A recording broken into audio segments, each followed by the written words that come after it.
Building Your Firm's A-Team, Team Development and Culture with Steve Morin, episode 186. Are you ready to make your law firm a profit-generating machine that will free up your time and skyrocket your impact? With more than 2 decades of business growth experience and having proven that you can be successful while prioritizing your family and your impact, introducing the Profit with Law podcast. I am your host, the creator of the Firm Differentiator 10X Effect, Moshe Amsel. Well, hello and welcome to another amazing guest interview here on the Profit with Law podcast. I'm your host, Moshe Amsel, and I'm excited about today's interview because it's different. I don't have a person who is a business owner, who is a lawyer, a marketer.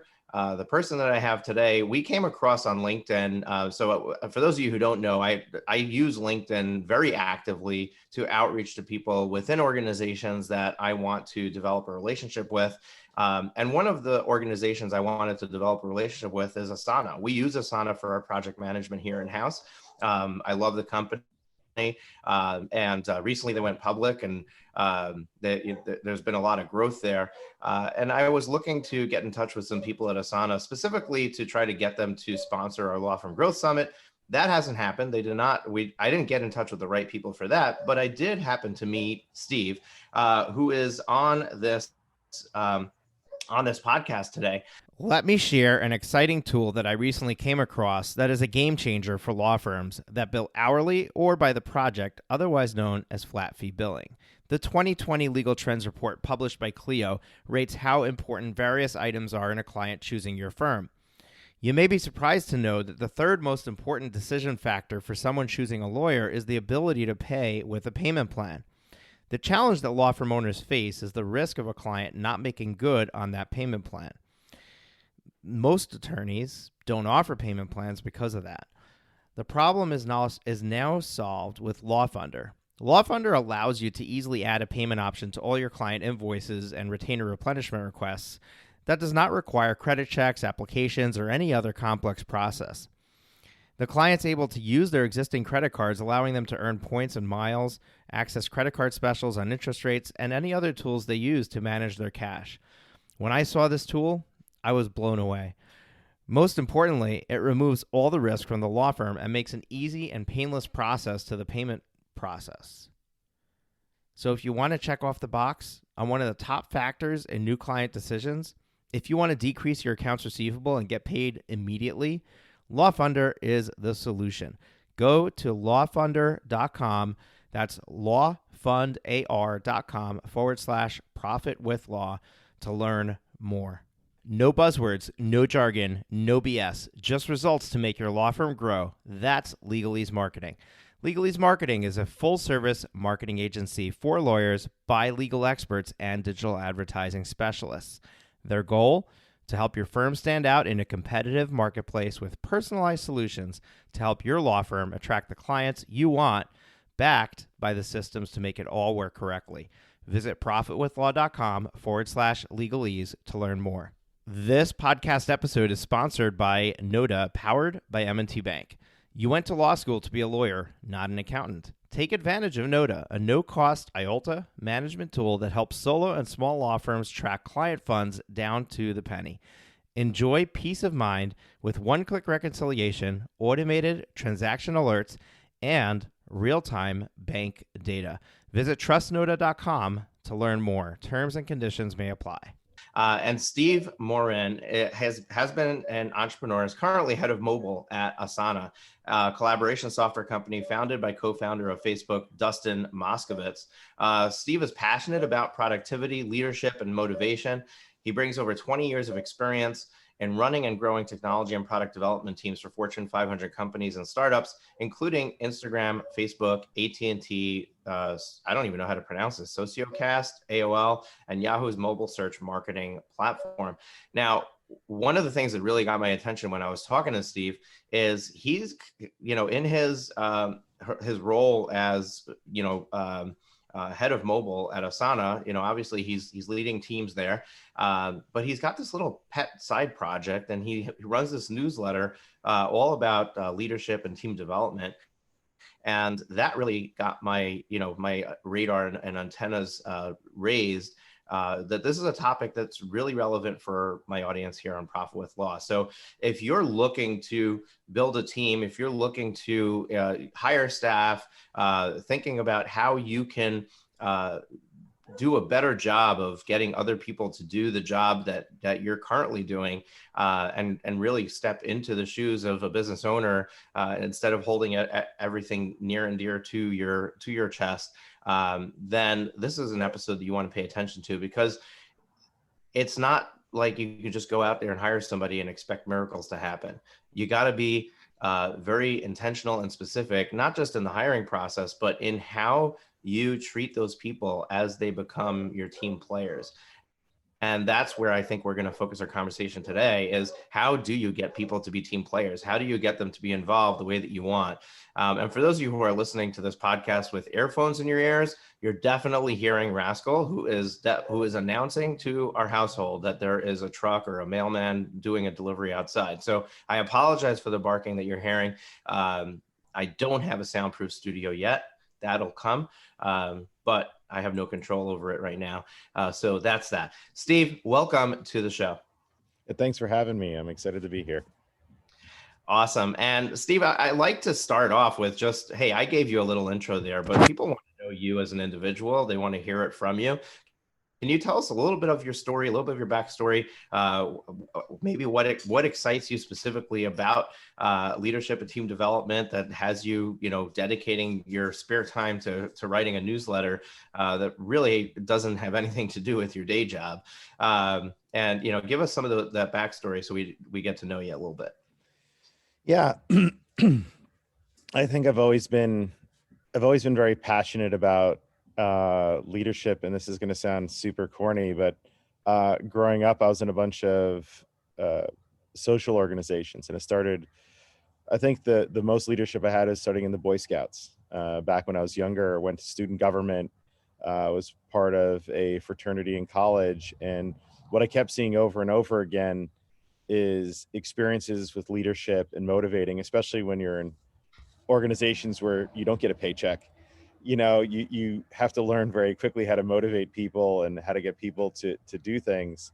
And that's carried over to the rest of my life. And as I've been an entrepreneur and working for other entrepreneurs and being big and small companies, I've noticed there's a lot of things in common, but there's also a lot of things that change.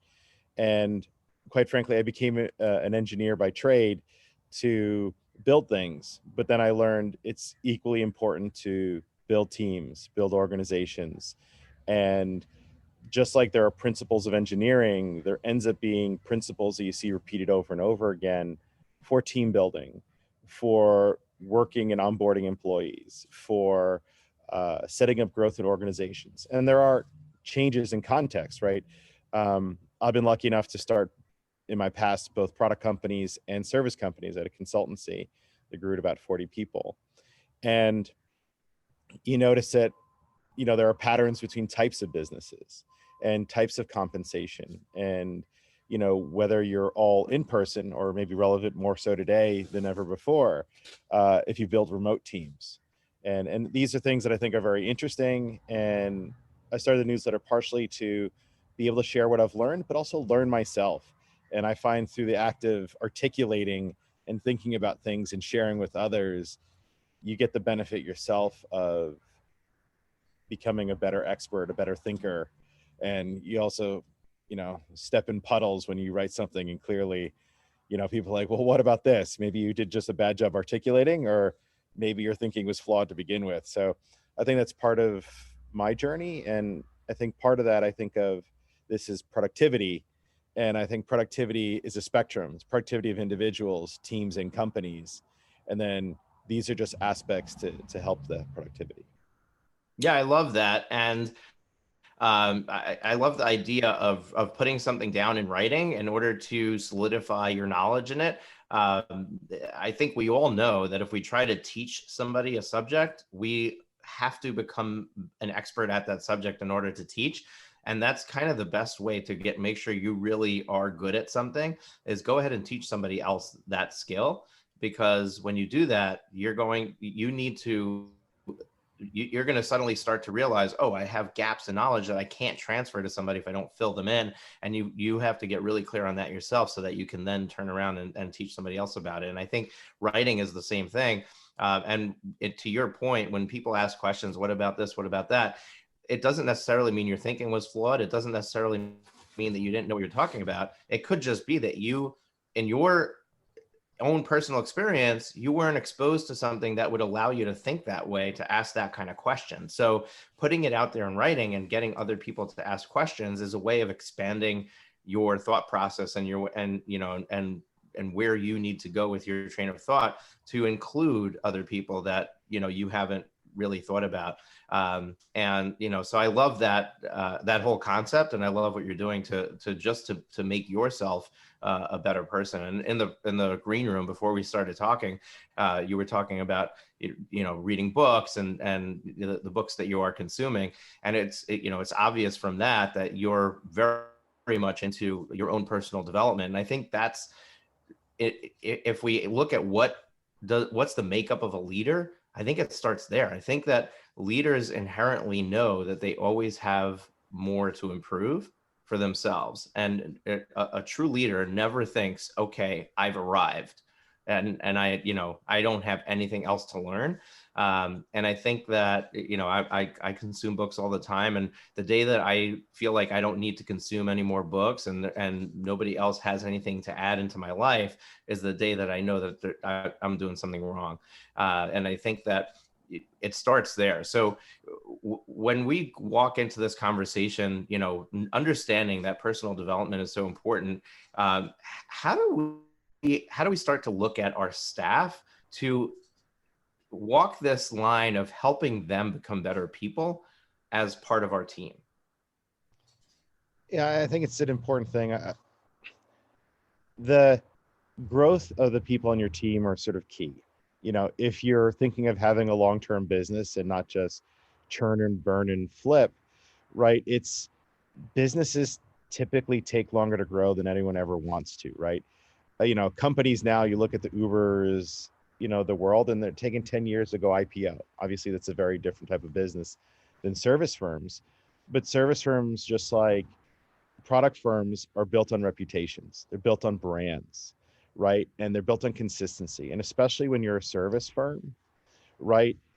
It's the expectations of your service that you're delivering to be consistent, to be the right way. And how do you do that as a service firm? It's people, right? And so if you don't invest in people and people don't feel like you're taking care of them, they're not going to stay, right?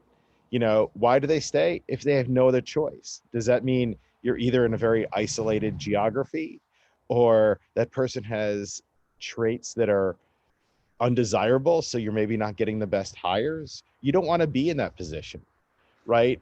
Because you want to be in a thriving market, and if you're doing that, you're going to have competition. That means you need to take care of your staff, and to take care of your staff, that means their game is being raised every day, the expectations are being made clear, and your service is being delivered consistently.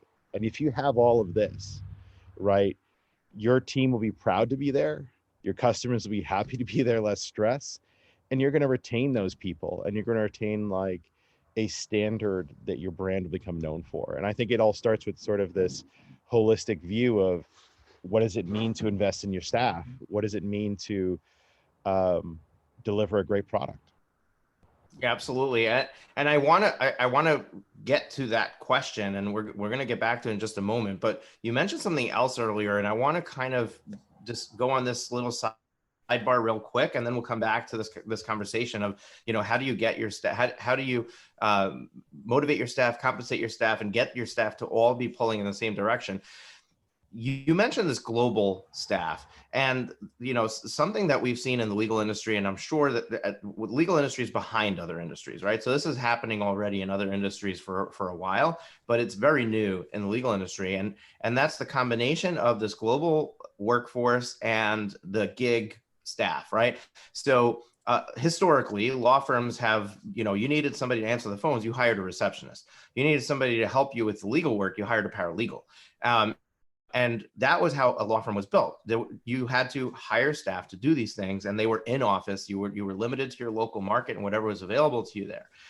All of a sudden, it seems like overnight, this ability to do everything remotely has arrived for the legal industry. And you're probably laughing inside because, yeah, it's been that way for 5 years, right? So where have they been? That's the truth. As far as the legal industry is concerned, 2025 came 5 years early in 2020, right? They weren't even ready to get to this point yet. But now we suddenly have this realm where we realize we can operate remotely. And now there's virtual paralegal services. There is a company called Law Clerk that's got a marketplace of contract attorneys that could be stuck, into specific projects to get that done, or it can even become a regular fixture on your staff. There's a company called Get Staffed Up. That's one of the sponsors of our Law Firm Growth Summit that does.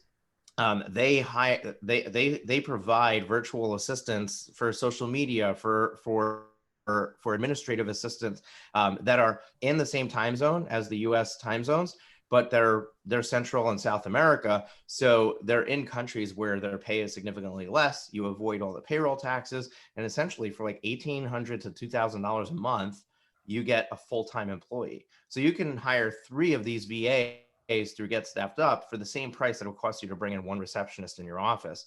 And suddenly you've got these people that are in different countries and in different time zones sometimes, but they're professionals. They're perfectly eligible staff to be able to help you get where you want to go.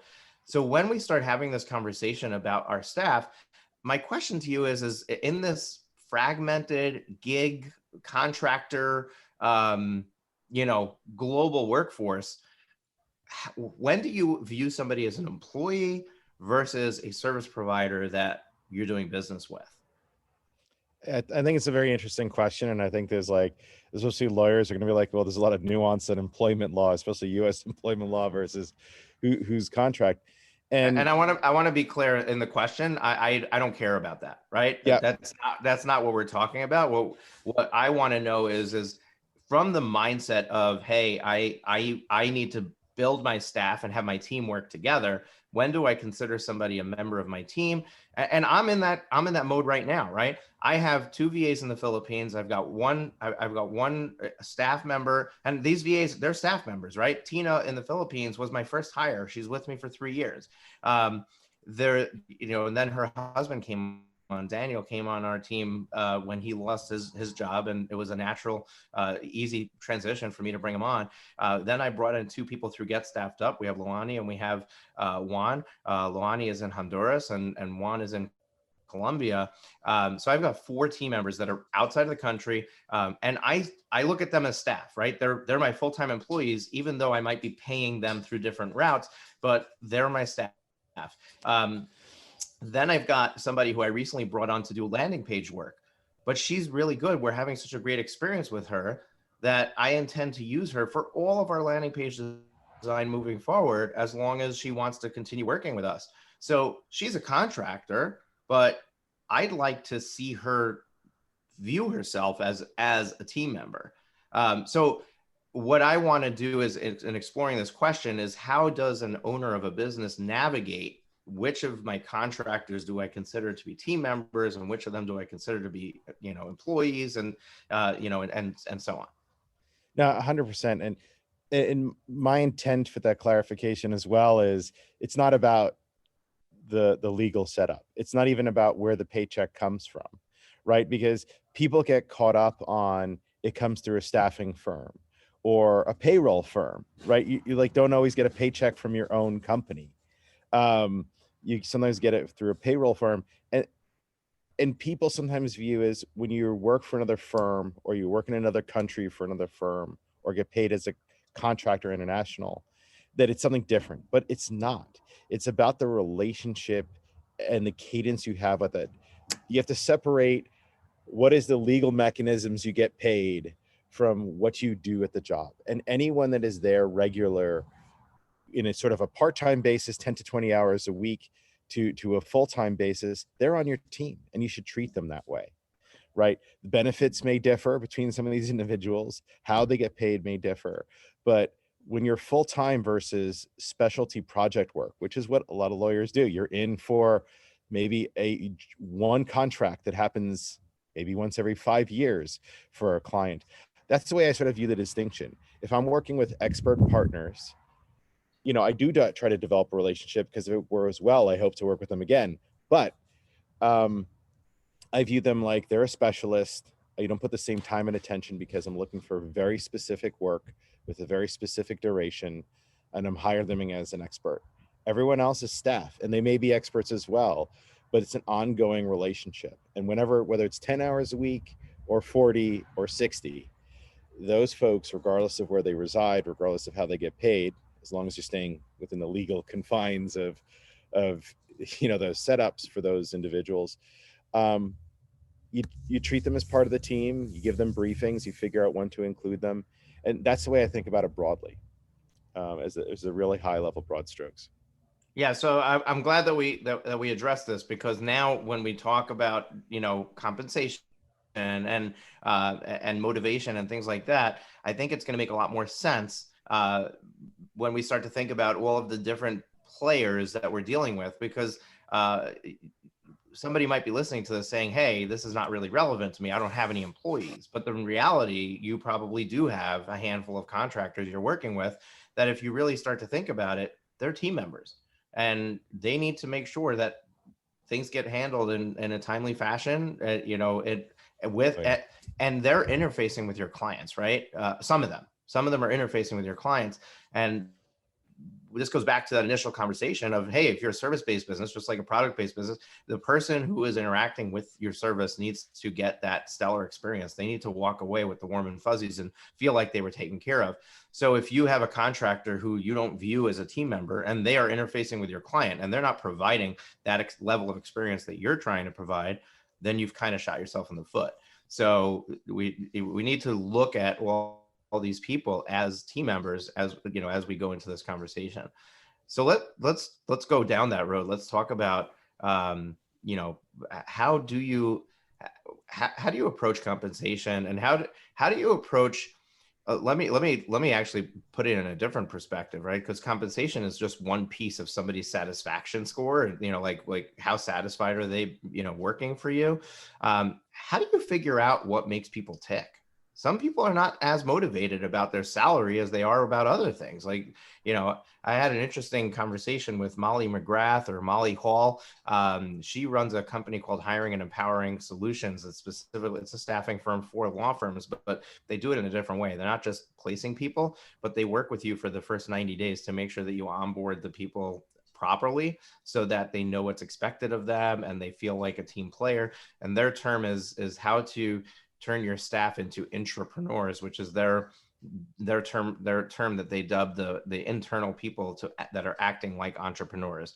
And we know who what kind of people we're talking about, where you've got an employee who is going to do things without you needing to ask for them to be done. They understand the big picture of what has to happen, and they're going to step in and they're going to make that happen. This podcast episode is sponsored by Legalese Marketing. No buzzwords, no jargon, no BS, just results to make your law firm grow. That's Legalese Marketing. Legalese Marketing is a full-service marketing agency for lawyers by legal experts and digital advertising specialists. Their goal? To help your firm stand out in a competitive marketplace with personalized solutions to help your law firm attract the clients you want, backed by the systems to make it all work correctly. Visit profitwithlaw.com/legalese to learn more. No buzzwords, no jargon, no BS, just results to make your law firm grow. That's Legalese Marketing. Legalese Marketing is a full-service marketing agency for lawyers by legal experts and digital advertising specialists. Their goal? To help your firm stand out in a competitive marketplace with personalized solutions to help your law firm attract the clients you want, backed by the systems to make it all work correctly. Visit profitwithlaw.com/legalese to learn more. This podcast episode is sponsored by Noda, powered by M&T Bank. You went to law school to be a lawyer, not an accountant. Take advantage of Noda, a no-cost IOLTA management tool that helps solo and small law firms track client funds down to the penny. Enjoy peace of mind with one-click reconciliation, automated transaction alerts, and real-time bank data. Visit trustnoda.com to learn more. Terms and conditions may apply. So going back to the compensation conversation, I think the first conversation is how do I figure out what somebody wants to determine whether it's more money or whether it's health insurance or whether it's time off or whether it's recognition. There's a lot of different things that people can receive in form of payment for their services. I think it's a good question. And I think ultimately it's about listening. It's also about, is this a one role, where you have more flexibility to get creative, right? Because you need one secretary, one admin, one transcriber or translator versus a lot of people the same role. And I think the more repeatable, just like processes, the more repeatable a role is, the more time you want to think in and set up a program. On these benefits, and part of it's a market function. So do you know what other firms are paying? Do you know what the equivalents are for that role in that country, for that level of experience? And I think partly you need to do is educate yourself in what the market is bearing. And the second part is you can start to be like, what flexibilities do I have? Am I hiring, is this going to be one of 20 people of the same role, or I just hire one? And that actually dictates some of the flexibility that you might set up in compensation programs. And some benefits, you can apply to contractors, right, that don't work for your firm. Be like, I will still pay your contracting firm 2 weeks vacation. And you'd be surprised at what kind of loyalty doing things like that will transcribe, because they've maybe been in consulting, especially if they've been consulting a long time, they know the rest of their clients don't do that.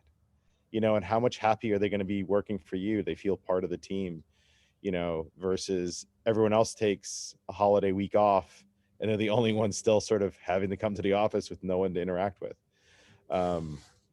It makes a difference. As you ask about like specific compensation, I look at it as whole programs. And honestly, most of my career has been in software development, product companies. And so there is a specific mode, and it wasn't till I went from contracting, because I had started as a contractor for other companies, and I had a few contractors that sort of work for me, subcontractors, till going to building a consulting firm. And I brought on one of my business partners. There was 3 of us running the firm, and he built a number of consulting firms before. And he's like, look, we need to get smart the way we do compensation. I need to educate myself. So in that case, I read a lot of books about McKinsey and Bain and all the other large consulting firms and how they operated. And in that journey, my business partner is like, we need to incentivize people to have billable hours. He's like, we're a service firm. And it's the first time I was really like, what in the world are you talking about? We can't pay people that way. Right. And he's like, why not?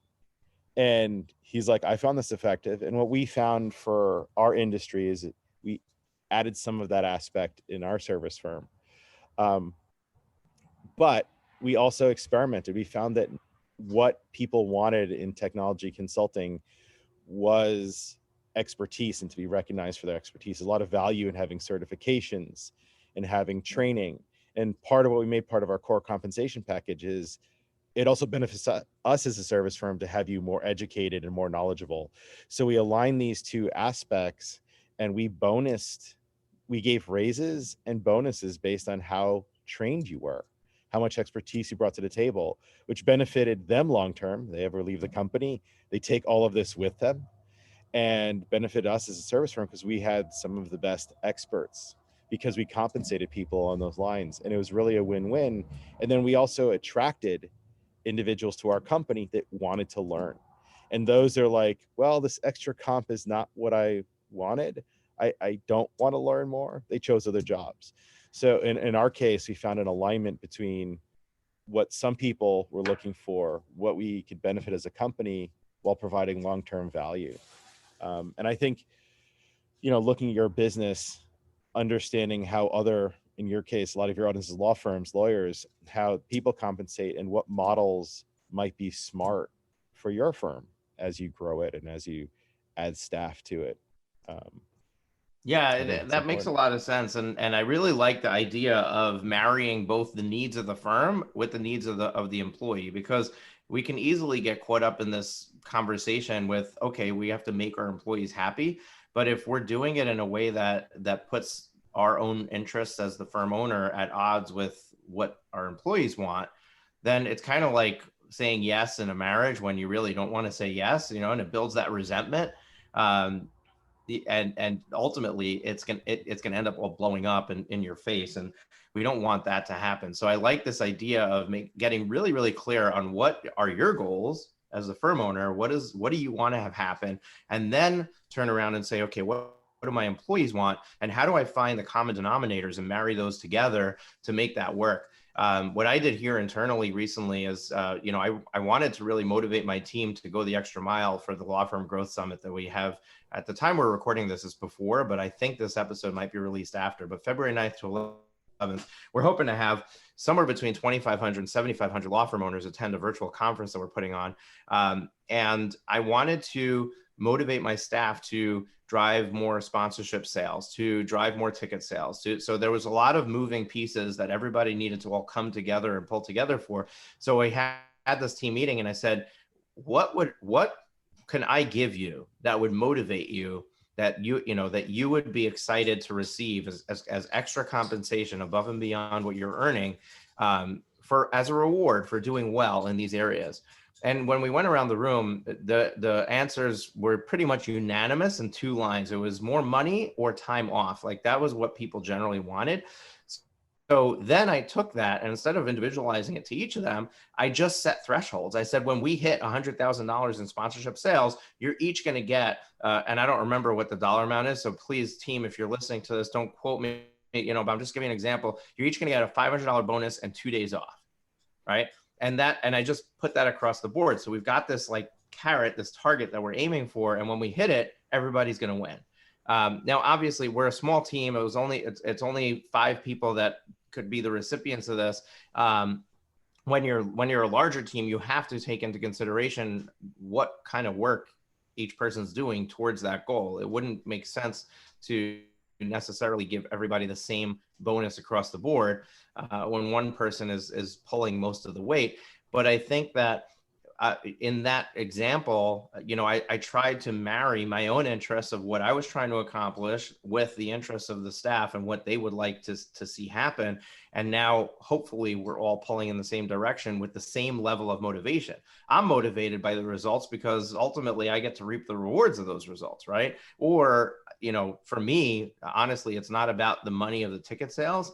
It's about being able to produce the results for myself and for the vendors, that our audience came, and there was enough people that came, and there enough people that interacted with us and enjoyed the event, and will come back the next time, right?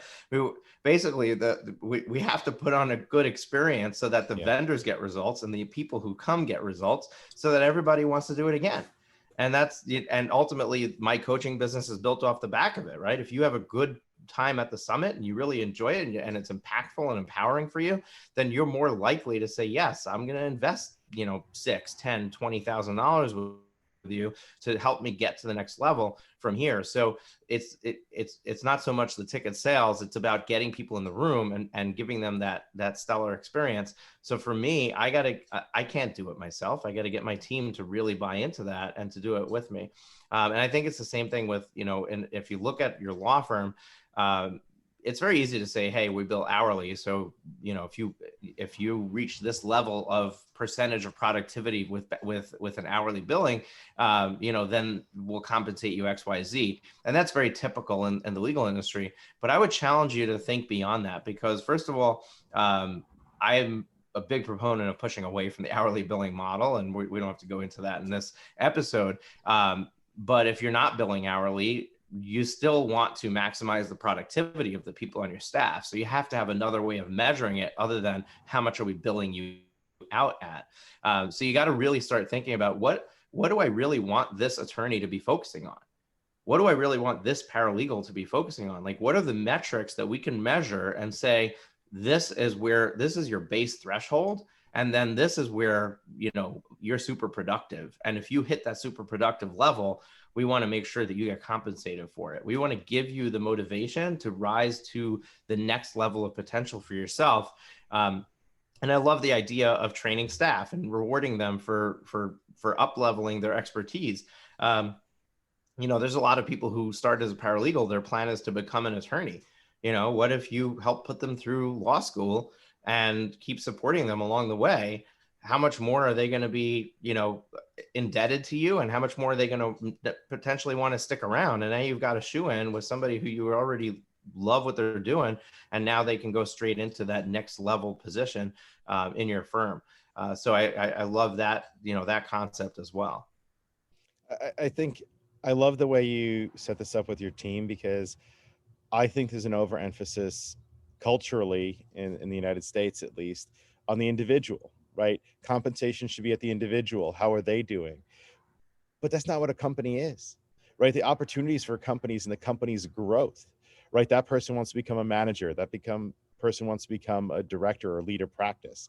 That person wants to have these opportunities, and that's only going to grow with the company, with the organization. And I think more often than not, there are places for individual productivity bonuses of various sorts, sales, sales measures to bonus people out, commissions. But at the end of the day, you want to align your team, your organization, your company, and the culture for the team play. It's like, the sports analogy of looking at, do you have that rock star player? Do you have the Michael Jordan, but can't, a Michael Jordan that can't play with the rest of the team, right? Because we know those teams lose out to the great holistic teams that coordinate well together, because that individual's out for themselves. They don't respect their coworkers. And so as much as you can to compensate your groups of people that work together, I think is very important, and establishes a different culture than just rewarding individuals. You brought up Michael Jordan, and that brought to mind something that I've heard in the past. Michael Jordan is known to be one of the top 3-point shooters in basketball ever, in all time, right?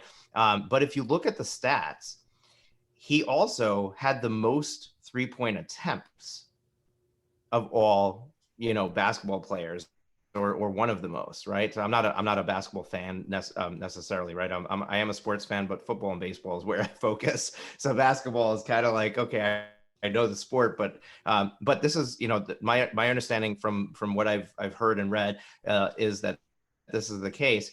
And what we can glean from that is that you don't have to be perfect, but you do have to be willing to take enough shots that you can make those baskets, right?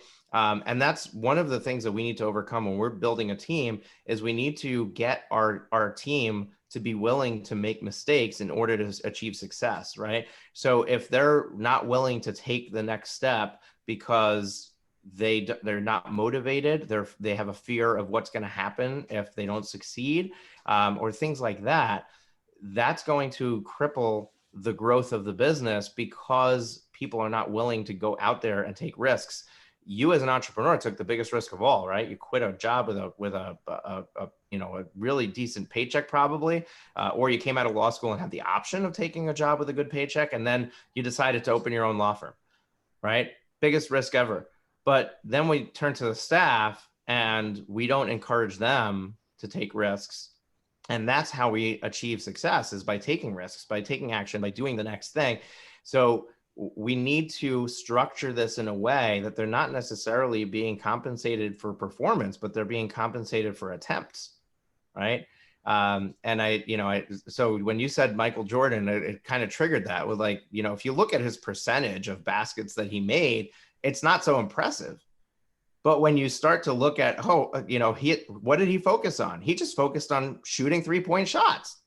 And the more that he shot, the more he made, and and it just is more effective when you think about it, right? Every 3-point shot was 1 point more than a 2-point shot, right? So he was left open on the outside more, and therefore he had more opportunity to take those shots, and that led his team to victories, and that led him to this leaderboard. And I think that when we look at that and we say, okay, I need to encourage my people to be able to go outside their comfort zone and not have fear of ramifications, not have fear of. I'm not saying that everybody's Yep. A lone ranger with out there trying to like do their thing, but if you build the culture of being willing to allow people to take those opportunities and make an attempt at something new, something bigger, better than what's being done before, that's going to ultimately lead you to more wins as a company. But I think that going back to the team dynamic, it's about more shots, but getting the team to think about the team having more shots, not the individual, because it may be that someone is in a better position to make those shots, and if the team can support that one individual or a couple individuals and play their part, and they're like, I get less shots, but the team gets more shots. That's what matters. Yeah, I And love that. I love that we went in this analogy. But by the way, so one of the people that I follow and I hold in high esteem is Simon Sinek. So he recently published a book called The Infinite Game, and he talks about how in a sports game, there's an end, there's a finite, there's a number of periods or innings or quarters, and then the game ends and you have a winner that's declared.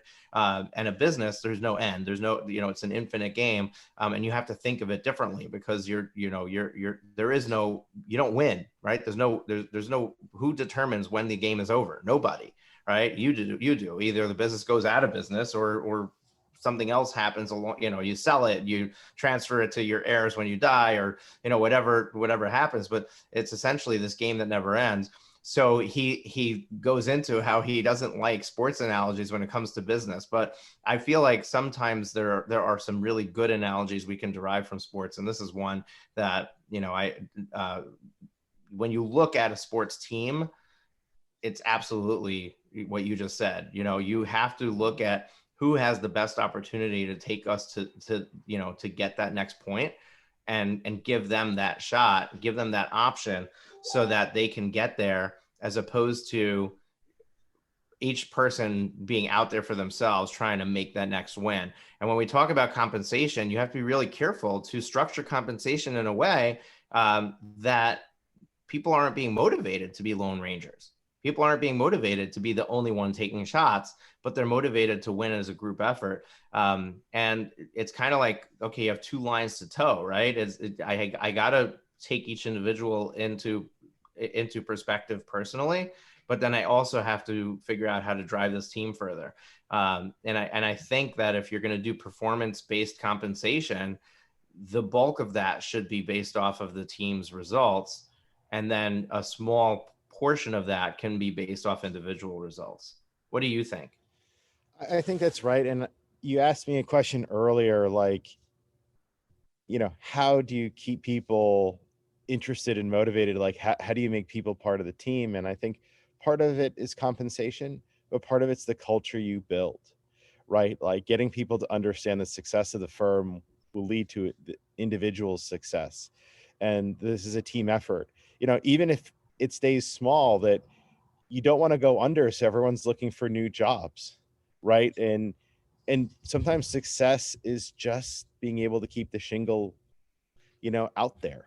And a lot of times people don't talk about the cultural aspects, whether it's respect, right? Because we talk about some roles, like, do you treat other people that are maybe not a lawyer with less respect than you do the lawyers, right? Is that right? I don't think that's right as an individual, right? There's a story that I recently heard from my cousin. His firm does a lot of work with the Gates Foundation, right? And he's like, this is the culture they're building. He's like, their admin at the desk helps set up these meetings for these donations to, cure diseases, fight world hunger. And he's like, every day I come in here and I need to make sure the video recordings and the AV equipment and the meeting equipment is flawless, because every minute that this individual felt that they delayed any one of these initiatives, he's like, I'm delaying and getting in the way of solving world hunger.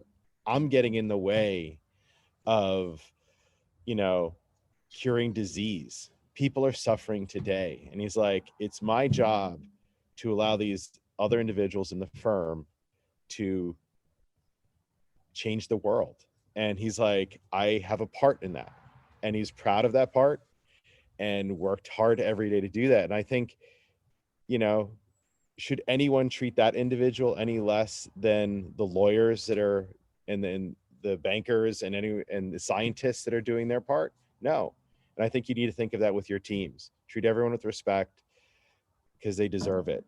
And, sometimes this even happens like you're not treating, your lawyers with respect because they're not a partner, because they're not a senior legal staff member, right? And I think you need to take a step back, because being treated with respect, being proud of your job are key essentials for people staying at a job.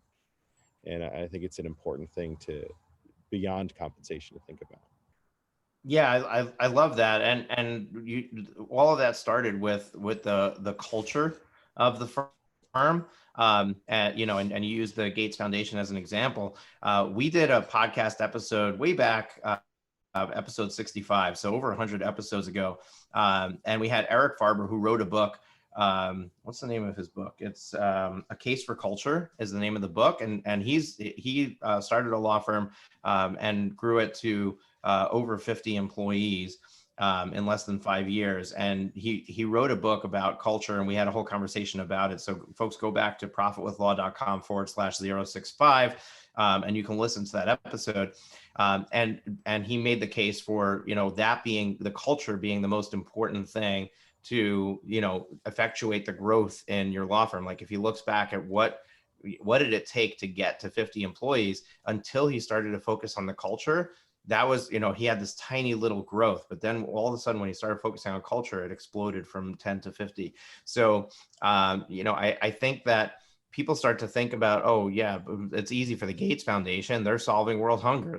They're solving, world disease. And, they have these massively altruistic goals. Of course, they can get their employees to buy into that, but you have to believe in what you're doing, right? Why did you start your law firm?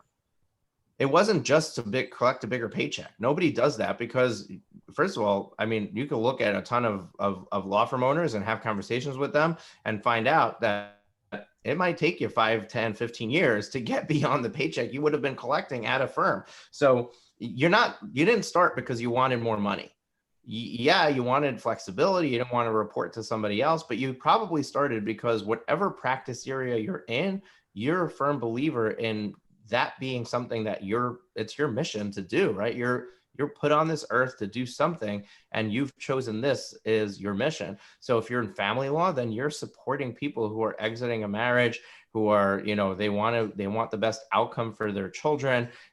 They want to get started on life again. They want to be able to put this behind them, so you're there to help those individuals. You have to bottle that up and get your team to be on board with that, get them to buy into it. And if not, they're not the right fit for your company. But it doesn't matter how insignificant it might seem. If it was significant enough for you to start a business around it, it's significant enough that other people may feel the same way. And you got to find those people. That starts with the hiring process. But what do you do if you have people already on board and you haven't really identified what this is? It's not too late. You just establish what the culture is. You establish what we're trying to do, what we're trying to accomplish, and how everything that we do has to be aligned with that. And then people who don't care about that, it'll show in their work. It'll show in, and eventually you'll figure it out, and they, send them packing, or they'll leave on their own. And then you fill that spot with somebody who is willing to buy into it. So I love that you went to culture, and, we're when time flies when you're having fun. So, we're nearing the end of the show. And this is a great place to, to kind of cap it off. but I want to leave with two things. First of all, I know that you have this newsletter that you do that's, on leadership and team development. You don't have any business model behind it. You're doing it just because you enjoy it. So I want to give you an opportunity to share that with our audience in case somebody wants to sign up for it and follow that newsletter and read your articles. So I want you to plug that.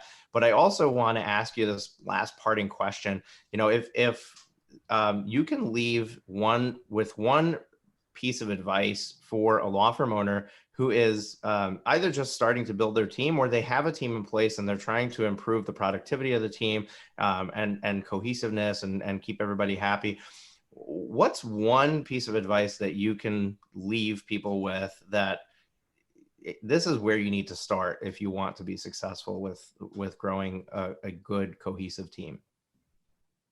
I think the one piece of advice I'd leave is remember your team are people. And sometimes when you haven't managed before and you're starting to hire, it takes a while to do this. And like the number one thing we hear in interviews with new managers, for instance, and you hear this repeatedly in career progressions. I started my one-on-ones talking about the work and the projects and its status. And then it always evolves into talking about the people. And when you're building that team and culture, it's about the people.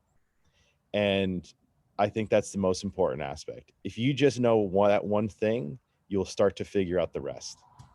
It's about the people. I love that. Go ahead and let people know how they can get in touch with you or sign up to that newsletter. Yeah, I say dovetailing. I'm actually writing a piece about culture and running a culture workshop. And part of that, it's not too late, even if your company's already established. And the newsletter is productivegrowth.substack.com. And they're writing about productivity and the productivity spectrum of individuals, teams, and organizations. And there's aspects of leadership and motivation. And it's a free weekly newsletter. Sign up. Also looking for feedback of what people find useful, what people find interesting. And, would love to have you to be part of our community. Awesome. So folks, I signed up for that myself. And the URL again is productivegrowth.substack.com. We're going to make sure to link that up in the show notes so that you can just literally click the link from your podcast player or go to our website, profitwithlaw.com, and click the link there from the show notes page. Steve, this has been a great conversation. I really appreciate you coming on here and sharing with us and being generous with your time to share your expertise. And this has been a great conversation that I think there's definitely some people out there in the audience that needed to hear today. Folks, if this is your first time listening to the podcast and you have not yet subscribed to the show and you enjoyed this interview, you definitely want to make sure to hit that subscribe button in your podcast player so that you get notified every time we release a new episode. And we release 2 episodes a week, every Tuesday and every Thursday. Tuesday is usually primarily a solo episode where I just get behind the microphone and share what's going on and what I'm thinking about or what I want to share. On Thursdays, we have great guests like Steve on our show, and they always bring a new perspective, always a new idea. I love having these conversations, and I know that my listeners love listening to them. So once again, Steve, I want to thank you for being here. And folks, we will definitely catch you on the next episode. Take care. That's it for this week's episode of Profit with Law. If you have enjoyed the show, please consider sharing it with at least one person. Imagine how many lives we can change if we each shared this episode. Another way to share the episode is on social media. We appreciate your support and look forward to you joining us again next week.